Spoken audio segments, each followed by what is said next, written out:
बदल देगा। मैं अब उस बुनियादी नुक्ते की तरफ आता हूं कि हम अपनी याददाश्त को बढ़ा कैसे सकते हैं। आपने माइक्रोचिप्स देखी होंगी। एक चिप में कितनी मेमोरी होती है?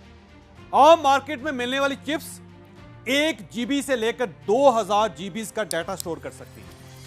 स्पेशल चिप्स की तो कोई लिमिट ही नहीं होती, लिहाजा हमारी लॉन्ग टर्म मेमोरी में ऐसी खरबों माइक्रोचिप्स होती हैं और हर चिप के अंदर दुनिया के सबसे बड़े सर्वर के बराबर डाटा स्टोर करने की कैपेसिटी होती है। गोया पूरी दुनिया का डाटा एक इंसान के दिमाग में आ सकता है और यह दिमाग इसके बावजूद 3/4 खाली रहेगा। आप अपनी कैपेसिटी देखिए, लेकिन हम क्योंकि अपनी इस कैपेसिटी के इस्तेमाल का तरीका नहीं जानते, लिहाजा हमारी सलाहियत जाया हो जाती है। हम आज आपको इन चिप्स को इस्तेमाल करने का तरीका बताएंगे, लेकिन आप पहले ये जान लें, कुदरत दुनिया के हर शख्स को यह ऑप्शन देती है कि अपनी याददाश्त को ऐसा संदूक बना ले जिसमें फजूल और कारआमद चीजें गुडमुड हो और इसे जब किसी चीज की जरूरत पड़े तो यह संदूक में झांके और इसे वो चीज ना मिले, या फिर यह अपनी याददाश्त को मुख्तलिफ फोल्डर्स में तकसीम कर दे, ये इसके कंपार्टमेंट्स बना दे या इन्हें मुख्तलिफ रैक्स में रख दे, ताकि जब इसे किसी चीज या इंफॉर्मेशन की जरूरत पड़े तो यह सीधा उस फोल्डर पर जाए और अपनी मर्जी की चीज ले ले। ज्यादा बेहतर क्या होगा, एक उलझा हुआ गुडमुड संदूक या फिर फोल्डर्स और रैक्स? अब सवाल यह है, ज्यादा बेहतर कौन सा होगा? यकीनन रैक्स या फोल्डर्स बेहतर होंगे। मैं इस इशू को मजीद आसान बना देता हूं।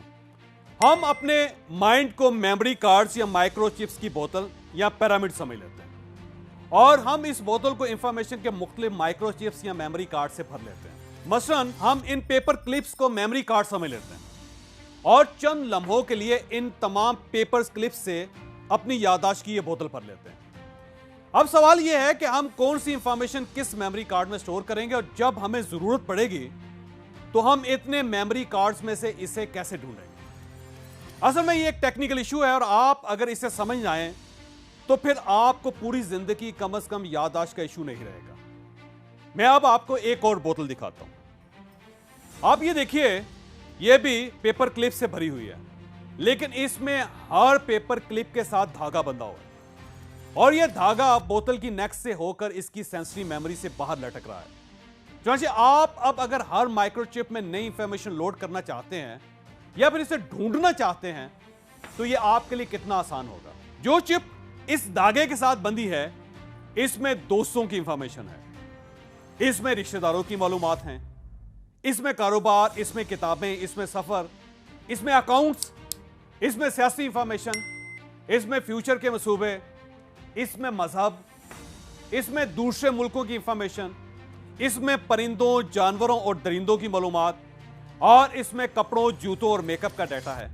और इन सब का धागा बोतल से बाहर हर वक्त सेंसरी मेमोरी से लटक रहा है और ये धागे इंफॉर्मेशन की बारिश में से अपनी अपनी मर्जी का डाटा चूज कर बोतल के पैंदे या पिरामिड के पेट में स्टोर करते रहते हैं। और आप जब चाहें, आपको जिस भी डाटा की जरूरत हो, आप चंद सेकंड्स में इसे निकाल लें।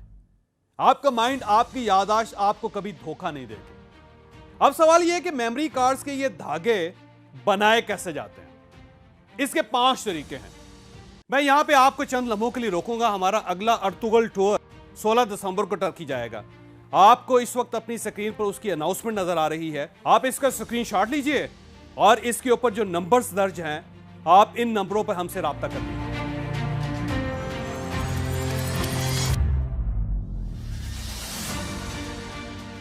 हम दोबारा अपनी स्टोरी की तरफ वापस आते हैं। पहला तरीका, आप जिस चीज को याद रखना चाहें आप उसे दोहराना शुरू करते हैं। दोहराने के लिए एक फार्मूला इस्तेमाल होता है जिसे 60, 15, 3 और 1 फार्मूला कहा जाता है। यानी आपको जो बात समझने में घंटा लगा, आप उसे दूसरी मर्तबा पढ़ें या सुनेंगे तो आपको सिर्फ 15 मिनट लगेंगे। आप उसे तीसरी मर्तबा पढ़ें या सुनेंगे तो आपको सिर्फ 3 मिनट लगेंगे और आप उसे चौथी मर्तबा सिर्फ 1 मिनट में याद कर लेंगे। क्योंकि आप चीजों को घंटा, 15 मिनट, 3 मिनट और 1 मिनट दें, मेमोरी कार्ड का धागा वर्किंग और सेंसरी मेमोरी से बाहर आ जाएगा। दूसरा तरीका टीचिंग है। अंग्रेजी का मुहावरा, if you want to learn something start teaching. यानी आप अगर कोई चीज सीखना चाहते हैं तो आप उसे पढ़ाना शुरू करते हैं। टीचिंग में मेमोरी कार्ड के साथ धागा बांधने का शानदार तरीका है। आप दूसरों को पढ़ाना शुरू करते हैं, आपको कभी नहीं भूलेगा। प्रोफेसरों की याददाश्त इसलिए अच्छी होती है कि ये पढ़ाते रहते हैं। 3, शेयर योर नॉलेज। आप जो सीखते हैं, जो पढ़ते हैं और जो देखते हैं, आप उसे दूसरों के साथ शेयर करना शुरू करते हैं। आप लोगों में नॉलेज बांटना शुरू करते हैं। आपके मेमोरी कार्ड्स के साथ धागे बंधते चले जाएंगे, आपकी याददाश्त तेज होती चली जाएगी। 4, डायरी लिखें। उंगलियों का दिमाग के साथ बड़ा गहरा ताल्लुक होता है। आप जब अपने तजर्बात और एहसासात उंगलियों के जरिए कागज पर लिखते हैं तो यह भी आपको हमेशा याद रहते हैं। क्योंकि आप जो कुछ याद रखना चाहते हैं आप उसे लिख लिया करें, यह आपको कभी नहीं भूलेगा। लिखना कितना अहम है आप इसका कुरान मजीद और दूसरी 3 आसमानी किताबों के फर्क से अंदाजा कर लीजिए। नबी रसालत सल्लल्लाहु अलैहि वसल्लम अपनी हर वही लिखवा दिया करते थे, जबकि बाकी तीनों किताबें उतरने के फौरन बाद लिखवाई नहीं गई थी, लिहाजा इनके अंदर तहरीफ हो गई। आप भी अपनी हर फीलिंग, हर इंफॉर्मेशन और हर तजर्बा लिखना शुरू करते हैं, आपके मेमोरी कार्ड के साथ धागा बनता चला जाएगा। और 5, आप इंफॉर्मेशन के टुकड़े कर लिया करें। मसलन मैं आपके सामने एक फिगर लिख रहा हूं, आपके पास 5 सेकंड है, आप इसे 5 सेकंड में याद करके दिखाएं। और 5 सेकंड अब स्टार्ट हो रहे हैं। मुझे यकीन है आप 5 क्या 500 सेकंड्स में भी इसे याद नहीं कर सकेंगे, लेकिन हम अगर इसे इस तरह मुख्तलिफ हिस्सों में तकसीम करते हैं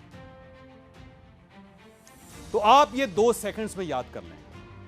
हमारा दिमाग दरअसल एक वक्त में 4 से ज्यादा डिजिट्स याद नहीं रख सकता, इसलिए दुनिया के 90% पिन कोड्स 4 डिजिट्स में होते हैं। यूरोप और अमेरिका में फोन नंबर भी इसी तरह 4-4 डिजिट्स में लिखे जाते हैं। आपके क्रेडिट कार्ड और डेबिट कार्ड का नंबर भी 4 हिस्सों में होता है। क्यों? क्योंकि इंसान सिर्फ 4 डिजिट्स याद रख सकता है। लिहाजा आप जब भी बड़ी बड़ी फिगर्स को 4-4 हिस्सों में तकसीम कर देंगे आपको ये फौरन याद हो जाएंगी। क्योंकि आप हिस्सों को फौरन गिना करें और इन्हें 4-4 हिस्सों में तकसीम कर दिया करें। आप इजाफी हिस्सों को पहले और आखिर में रख लिया करें और आप फिर कमाल देखें। आप इसी तरह मालूमात को भी 4-4 स्टेप्स में तकसीम कर लिया करें। मसलन 4 किताबें, 4 शहर, 4 दोस्त, 4 काम, 4 कदम, 4 किलोमीटर और 4 आयतें। आपके मेमोरी कार्ड से धागे